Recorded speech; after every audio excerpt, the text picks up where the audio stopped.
The former makes you much less dependent on the ups and downs of the latter. On the digital side, we got caught up in the internet bubble. In 1999, we acquired a search portal called Snap.com and turned it into NBCI. But it was a very short story, and we shut it down, along with a lot of other people who shut down their digital experiments. In 2001, we got back into the digital space in a much bigger way in 2006 because we bought iVillage for $600 million. Our view was that it gave us immediate scale and a profitable, established platform on which to build our digital efforts, especially in areas of rapidly growing interest that we'll talk a little bit more about later. Two of them, health and women's interests in the broadest sense. So why am I telling you all this? Why am I giving you this history lesson? It's really very simple.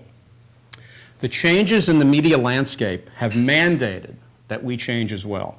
And the deep pockets of General Electric, our owner, have given us, and their support, frankly, have given our company the wherewithal to play. We've got scale. You can see it on the screen. We have huge scale. The magic is in organizing these assets to create that value for the viewer, now the user as well, and even greater, creating differentiated value for our customers, the advertisers, and last but not least, certainly value for our owner. So now let me try and fulfill the assignment and tell you what we're doing to refocus ourselves, to create new value out of both old and new assets and capabilities. First and foremost, we're a business. Look at our primetime schedule and the launch of the 5-night-per-week Jay Leno show.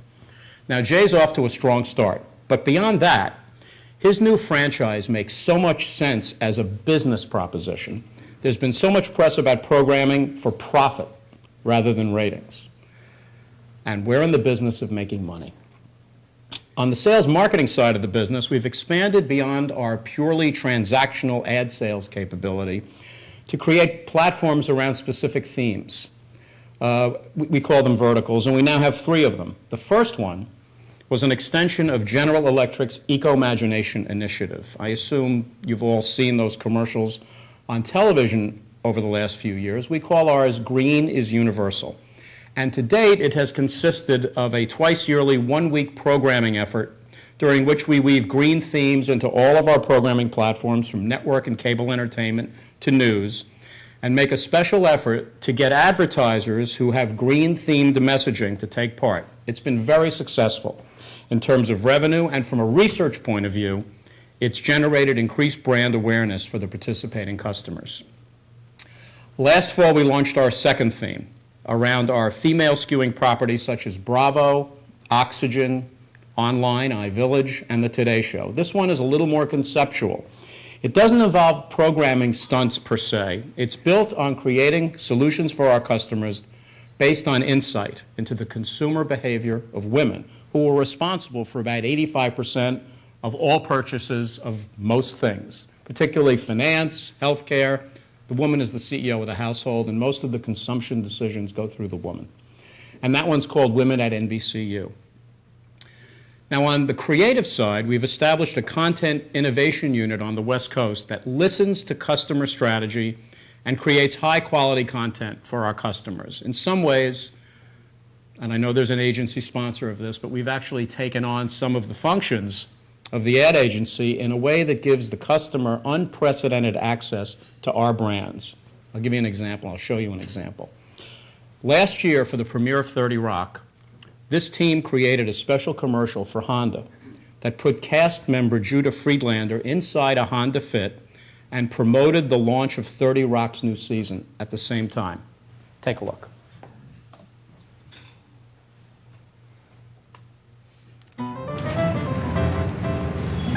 Judah. Hey, ladies, what's shaking? Get in. Yes, ma'am. You're kidnapping me? I'm totally into it. Oh, no, we're just a couple of attractive female executives from an unnamed network who thought you might like a nice ride in the all-new Honda Fit. Oh, cool. You're filming this. I like where this is going. Judah, do you know what brand integration means? No. Excellent. We made you a hat. You should wear it during tonight's premiere of 30 Rock. Like while I'm watching her? No, silly, on the show. Also, it'd be terrific if you could write a storyline for 30 Rock around the fit. Maybe something really funny about its 10 beverage holders. I gotta be honest with you, I play a writer on 30 Rock. I'm not a writer on the show. Oh, well, in that case, just read the bottom of this card. Where it says the fit is go? Did we get it? Close enough. What's going on? The Fit is Go. They'll be back. Honda invites you to watch the season premiere of 30 Rock tonight after The Office on NBC. Now, you may see that on the air, and, everybody wins with that one.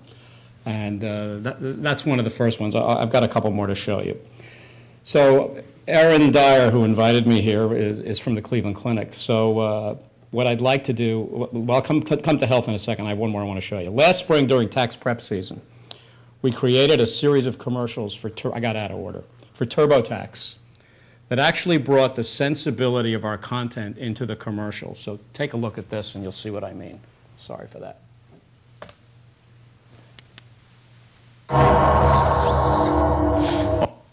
Whoops. It's always the technology that's the problem. Watching Heroes, huh? That flying guy could deduct his travel if he claimed his profession as hero. He'd have to be real. Did you know that if you went to a comic book convention for work, you could deduct your travel? It's all on TurboTax, the easy way to get your maximum refund. Wow, save the taxpayers, save the world! Dude, that makes no sense. Triple your refund up to $25,000 or win other great prizes. Enter the Super Refund Contest at NBC.com/TurboTax. So there were a whole series of those attached to lots of our programming, Monday Night Football and Sunday Night Football, rather, and several others. But that's probably a really good example. So what I was saying before, I'll tell you something that's very different. That a media guy like me would get to know somebody like Erin at the Cleveland Clinic sort of tells you that some of the relationships in my business are new and different. Because historically, I'd be talking to advertisers and ad agencies, and that's about it. But as Erin said, given the relationship between the Cleveland Clinic and GE and now NBC Universal, I'm meeting all kinds of new people. And since I've come out here at her request, what I want to do in the next few minutes is give you an example of how we're going to align our assets around the third vertical. And I'm the commercial leader, as we call it, at NBC Universal for our efforts in health and wellness. Now, our interest in health and wellness is driven by many things. Not the least of which is that our parent GE is in the healthcare business. It's a big business, an $18 billion business. It's bigger than NBC Universal, and it's global. Now, you may have seen some GE advertising against this last spring when we launched it under the name Health Imagination. What makes me personally passionate about health as a platform to own is that health truly is universal. It's something with which all of us have to deal. It's top of mind, especially right now. It's everywhere. And it actually has the potential for us to use our assets to drive consumer behavior for what I referred to earlier as a higher purpose. Maybe we can actually do something good for our audience and for the country. So let me give you some background about our role, about our part in the larger GE Health Imagination undertaking, and let me show you where we fit and how we're going to activate. It's no secret that healthcare has reached a tipping point. It's top of mind every day. It's in the news out of Washington. It's in our daily lives. President Obama was on 5 Sunday morning shows last week, and it was primarily about health. This is a big deal. While we've coined the phrase green is universal, as I said, health and wellness are even more so. If you stop to think about it, the signs are everywhere. Employers are moving responsibility for health insurance increasingly to their employees. They're beginning to tailor employee health benefits to reward behaviors leading to better health. Some are starting to spend money on the wellness end of the scale. The Cleveland Clinic is one of the best examples, frankly, and GE is about to do the same. Consumer packaged goods companies, our biggest customers, are shifting their product portfolios to satisfy increased consumer demand for healthy choices in the supermarket aisle. The City of New York has banned the use of trans fats in restaurants and mandated that nutritional information be part of the menu offerings in places like McDonald's. And retailers, and this is really key, retailers such as Walmart, CVS, and Walgreens have inserted themselves, actually, into the healthcare delivery system with their experiments with in-store clinics.